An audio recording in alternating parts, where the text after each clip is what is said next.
Саламатсыздарбы, урматтуу канканчылар? Мен атым Мариям Канча. Мен нейрографикада өтө сонун маган эң биринчилерден болуп үйрөнгөн ASO жөнүндө айткым келди. ASO деген эмне? ASO бул алгоритм снятия ограничения орусчасычы. Ал эми кыргызча чектөөлөрдү алуу. Биздин жашообузда коркуу, негативдүү установкалар өтө көп мээбизде. Ошондой эле таарыныч, бирөөгө болгон, же болбосо жашообузда карызга батып калган болушубуз мүмкүн, же болбосо бирөөгө таанып урушуп кеткен болушубуз мүмкүн. И вот именно ушул жашоодо болбой аткан ушунчалык жанагы бүтпөй аткан жумуштарыңыздарга ошол чектөөлөрүңүздү алып салсаңыз болот. Кантип? Мисалы үчүн биз ручканы алганда, фломастер ушул макетти алганда биздин биринчи эле ушул тема коюп алабыз. Андан кийин буга мисалы үчүн ASO дейлик, алгоритм снятия ограничения же болбосо чектөөлөрдү алуу деп жазып алалы. Анан 2 минутта подсознаниеңиздагы сөздөрдүн баардыгын 2 минут аны коюп туруп сөзсүз түрдө жазып аласыз бул бетине. Ал эми бул бетине болсо ошол чектөөлөрдү алуу. Алгоритм снятия ограничения кимегерде чектөө деген эмне деп түшүнбөй аткан болсо, жашообуздагы көйгөйлөр десек дагы болот. Мисалы үчүн эгерде сиздин жашооңузда кредит төлөй албай, бирөө менен урушуп кетип, дагы бир жумушуңуз болбой, машинаңыз бузулуп калып, же болбосо үйүңүздө краныңыз бузулуп калып, ушундай көйгөйлөр көп боло турган болсо, ошолордун баардыгын ойлоп туруп, терең дем алып туруп, фу деп туруп, мынтип сызасыз. Бул чектөө. Көрдүңүзбү? Ушундай терең дем алып туруп сызасыз, сызганда сизде ушундай фигура пайда болот. Эми буну эмне кылабыз? Буну негизи чечебиз. Ушул көйгөйлөрдү, баягы көйгөйлөрүңүздүн баардыгын, акча жоктук, же болбосо таарыныч, баардыгын ойлоп туруп, же бирөө менен урушуп кеттиңиз, ошонун баардыгын ойлоп туруп, ушундай фигура сызасыз. Какой-то секунда убакыт кетет. Фу деп туруп терең дем алып туруп сызасыз. Эми буну акырындап чечип баштайсыз. Жұмшартып баштайсыз. Сіз жұмшартып баштаганда сіздің денеңізде кадимкидей рефлексия жүрө баштайт.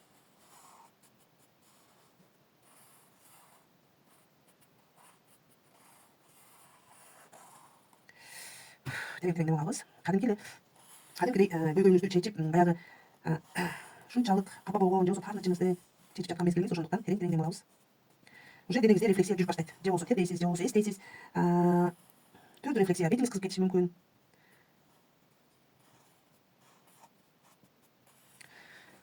Острый уголдарды алып алдык. Эми нейрондорду баштайбыз. Мындай кыска затечка деп коет. Буларды жок кылышыбыз керек. Себеби бул майда көйгөйлөр, проблемаларын айтып атканда. Эми биз бул көйгөйлөрдү чечип баштадык. Эми булардын арасынан жакшы сөздөрдү айтып, баягы өзүңүздүн чечилбей жаткан көйгөйүңүздү айтып, нейрондорду сызасыз. Нейрондор булар баш мээбиздеги байланыш менен айтканда. Ошол нейрондорду сызып, жакшы сөздөрдү айтасыз. Түрдүү жакка сызсаңыз болот. Нейрондор бири-бири менен кескиришет кадимкидей. Нейрондор бир беттен жакка, экинчи кетпейт. Колуңуз каяка сызган болсо ошол жакка сызасыз. Мынакей ушунча көйгөй пайда болду бизде. Ал эми бул көйгөйлөрдү чечишибиз керек. Мына ар бир ушул өткөн, мисалы үчүн мынакей. Бул жерде острый уголдар. Кадимкидей бетим ысып, рефлексия жүрө баштады менде. Буга жарым саат, же болбосо эгерде жаны тартып аткан болсоңуз 2-3 саат өтүп кетиши мүмкүн.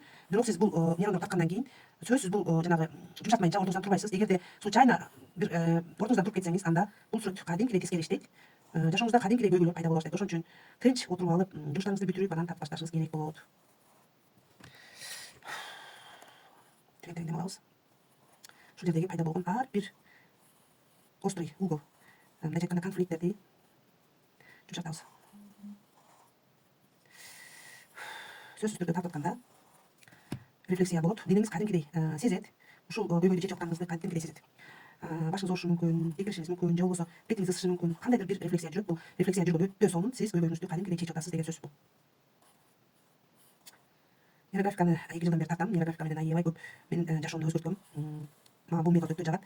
Көптөгөн айымдар, мырзалар, мисалы үчүн өзү менен иштеп аткан адамдар, мисалы үчүн көп бизден эмес. Мен көбүнчө ар кандай методдор бар. Бирок мен мага ушул нейрографика менен иштегенде мен өтө чоң результат алгам. Ал эми бул нейрографиканы жылдар бою үйрөнө албай ушунчалык ыйлаган күндөрүм дагы болгон себеби бул сүрөттү оңой эле тарткан деп ойлошуңуздар мүмкүн. Бирок буну үйрөнүш дагы бир аз кыйынчылык жаратат. Себеби өмүрүбүздө кимдир бирөө сүрөтчү болушу мүмкүн. Өмүрүбүздө сүрөт тартпаган инсандарга чындыгында кыйынчылык жаратат. Анан буну үйрөнүп алгандан кийин сиздерге жашооңуздарды жөнөкөй эле ушул кагаз бетинде чечүүгө мүмкүнчүлүк аласыздар. Ошондуктан бул өтө оңой жана ар кимге доступный метод деп ойлойм. Мен болсо индивидуальный фактарым бар. Ар бир адамды индивидуально окутам. Ошондуктан бул методду ар бир адам колдонуп, өзүнүн жашоосун түп тамыры менен өзгөртүүгө мүмкүнчүлүгү бар. Мынакей карап турсаңыздар, уже көйгөйлөрдүн баардыгын чечип жаткан мезгилим. Башым кадимкидей болуп чыкты. Бул сүрөттү жөн эле сиздерге көрсөтөйүн деп ойлогом, бирок менин подсознаниемде, мындайча айтканда мээмде тоже ушу аябай чоң көйгөй бар окшойт дагы.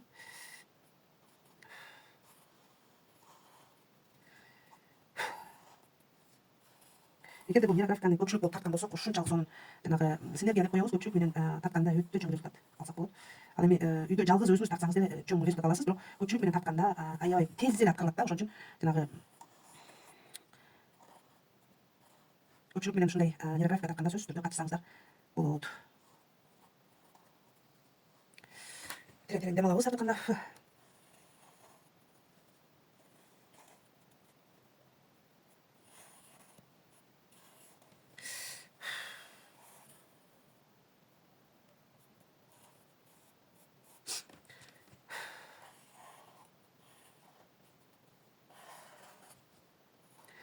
Географиканы ар кандай темага тартабыз. Мен географика менен өзүмдүн акча менен бириктиргем. Өтө күчтүү иштеген ошол метод. Ал менин авторский өзүмдүн методум эмес, бирок мен өзүм ошол методко башка мен айынан үйрөнгөндө башкача кылып авторский методумду ойлоп тапкам.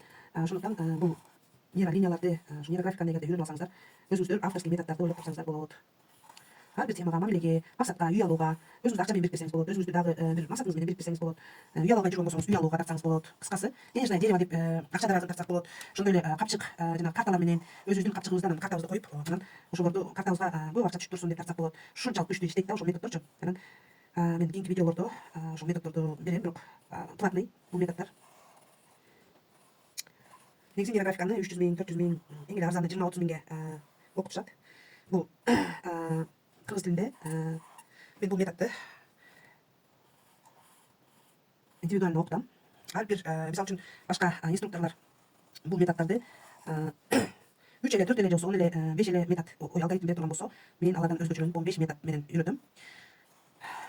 Ар бирөөңүздөргө ушунчалык сонун индивидуально 24 саат биргеликте болуп үйрөтөм.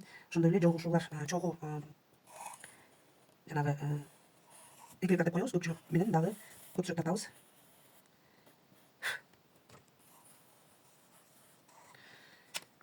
Бүттүм. Эми эмне кылабыз? Мен бардык көйгөйлөрдү чечип болдум. Бирок ушул жерде бизде кандайдыр бир ресурс керек да. Бул ресурс мынакей, бул жерде толук болуп турбайбы? Баягы кругту эмне үчүн круг кылышыбыз керек айтып кеткем. Бул идеальный фигура. Бул ресурс ушул көйгөйдү чечүү үчүн каяктандыр акча келиш керекпи? Ресурс. Бул жерде дагы бир пайдалуу ресурс турат. Мен бул жерде дагы бир мынакей көзүңүздөргө көрүнөт. Ошол ресурстарды пайда кылабыз.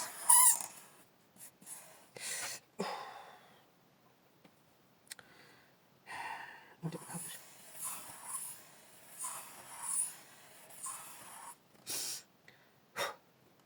эми бул ресурстар пайда болду, бирок ушулардын чет жактарын округление жасайбыз.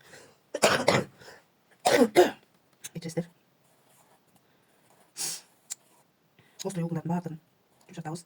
Сөзсүз түрдө бул тартып аткан кезде сопротивление болот. Менде өтө күчтүү сопротивление болуп жаткан мезгили, себеби табаным кычырып, жөтөлүп, белим ооруп, ушунчалык күчтүү сопротивление болуп жатат. Денеңер сезет. Эмне үчүн денебиз сезет? Себеби биздин эмне кандай адам экенибиз, биз жашообузда эмнелерди кылганбыз, туура иштерди кылганбызбы, туура эмес иштерди кылганбызбы, же болбосо бирөөнү алдаганбызбы, же болбосо бир көйгөйлөрдү чечпей калганбызбы, же болбосо бирөөнүн бир нерсесин уурдаганбызбы. Кыскасы, биз билбеген, биздин ата энебиз билбеген, биздин денебиз гана билчү өтө көп жанагы секреттер болот. Биздин денебизде кичинекей чагыбызда бирөөнү согуп койгонбузбу. Кыскасы, жашообуздагы туура эмес, туура кылган иштерибизде бирөөгө жакшылык кылганбызбы, же болбосо ошол жакшылыгыбызды ошол адам билбей койгонбу. Кыскасы, ага нааразы болуп калганбызбы. Ошол көйгөйлөрүбүздүн баардыгын бир гана денебиз билет. Биз ата энебизге айтпай жүргөн, же болбосо турмуш ортогубузга, же болбосо эркектер болсо келинчегине айтпай жүргөн өтө көп секреттер болот. Вот именно ошол секреттерди только денебиз сезет. Ал эми денебиз эмне үчүн ушул сөздөрдү тартып атканда сопротивление болот? Кадимкидей сезет, ошол негативный установкалар бар биздин денебизде, ошон үчүн сөзсүз түрдө сопротивление болот. Мынакей сүрөт тартып атканда аябай кыйынчылыктар болот. Бул округление кылмайынча турбайсыздар, ордуңуздардан канча саат болсо ошончо саат турбайсыздар. Ошон үчүн даярданып алып отургандар туурараак болот да. Мен мурдум бүтөлүп калды да, мурдум бүтөлбөгөн. Азыр ушунчалык мурдум бүтөлүп сүйлөй албай баштадым, себеби ушул мен тартып аткан темада какой-то бир блок бар да. Терең дем алабыз, дем алганды унутпайбыз. Башым ушунчалык катуу болуп баштады. Баягы ресурстарды тарттык которокчу керек. Ошолорду тарткан жерлерибиз уже острый угол болуп калды. Ошонун четтерин баардыгын округление кылып чыктым. Эми бул жерде эч кандай көйгөй калбады. Эми бул сүрөткө неме беребиз, свет беребиз. Бул болсо түстүү калемдер менен түс беребиз. Мындай айтканда менде ушундай светтер бар. Окей, өтө сонун калем бул. Мен 2 жыл издеп жүрүп тапкам ушул калемдичи. Эми караңыздар, кандай кылып боёйбуз? Мага эмнегедир ушул светти алгым келди, ушул свет менен боёгум келди да. Мен могул тегеректин ичин ушул свет менен боёйм.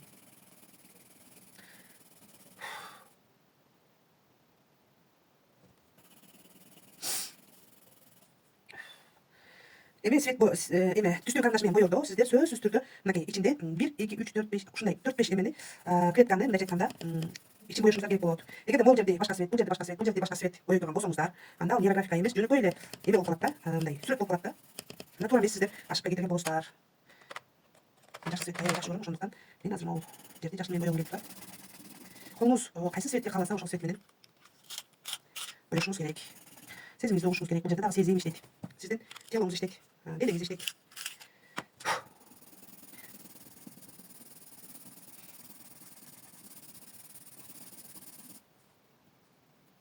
Так, могул жакта дагы жакшы менен боёгум келди. Эмнегедир. Сезимиңизге карайсыз, кайсы светти жакшы көрөсүз, кайсы свет менен боёгуңуз келет. Именно ошол свет менен боёшуңуз керек болот. Эми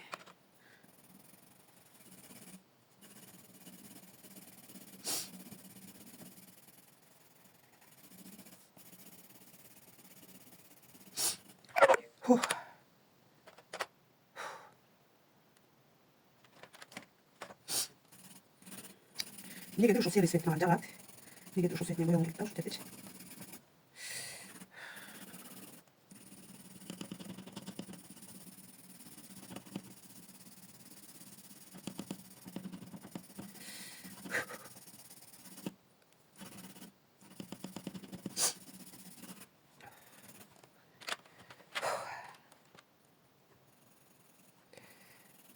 Ушул эки түрүнөн кооздоп коеюн.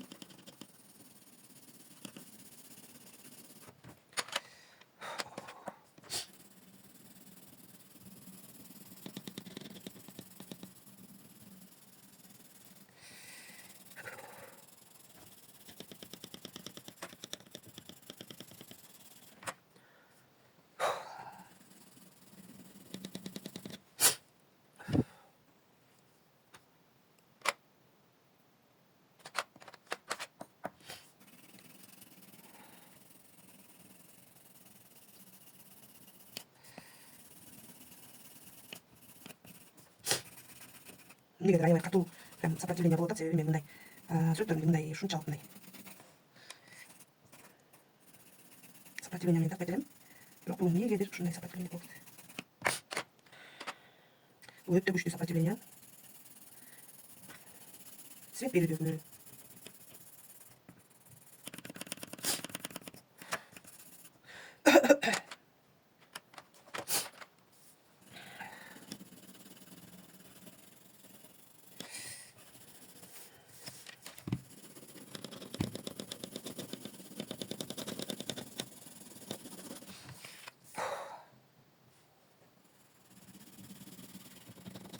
Бул жерде дагы эмнегедир сан менен боёгум келди.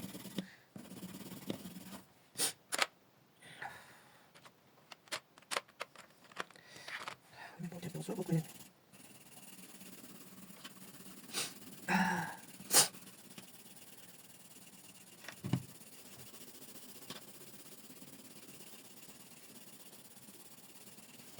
мынакей болдук, бүттүк.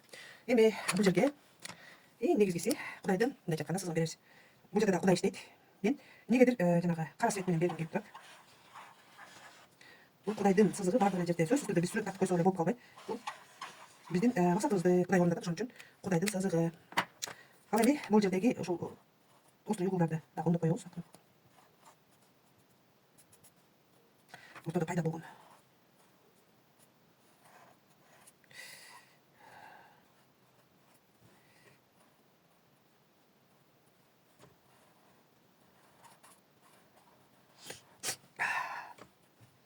ал эми фигура фиксация деп коебуз. Сөзсүз түрдө бир фигура фиксация болуш керек. Бул болсо чоң бир ресурсту тандайсыз дагы. Көрүнүктүү болуп чоң сызык болуп туруш керек. Бул фигура фиксация мен ушундайды тандадым. Өзгөчө болуп көрүнүп туруш керек. Ошон менен биз сүрөтүбүз толук бүттү десек дагы болот. Фигура фиксация. Фигура фиксация бул сиздин көйгөйүңүз чечилди деген сөз. Эң аягында кылабыз муну. Ал эми бул жердеги ортодогу бардык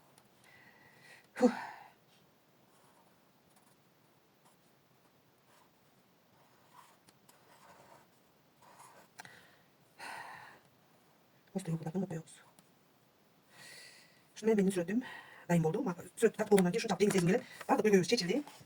Ушундай сонун фигуралар пайда болду. Буга жарым саат 1 саат убактыңыз кетет. Эгерде үйрөнгөнчө Qayta tartып берсеңиz татып үйрөнүп аласыз. Үйрөнүп алгандан кийин баатыр тартып каласыз. 15-20 минуттада бир сүрөт тартып калсаңыз болот.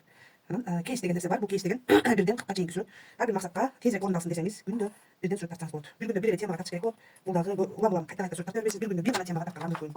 Бардыгыңыздарга ийгилик каалайм.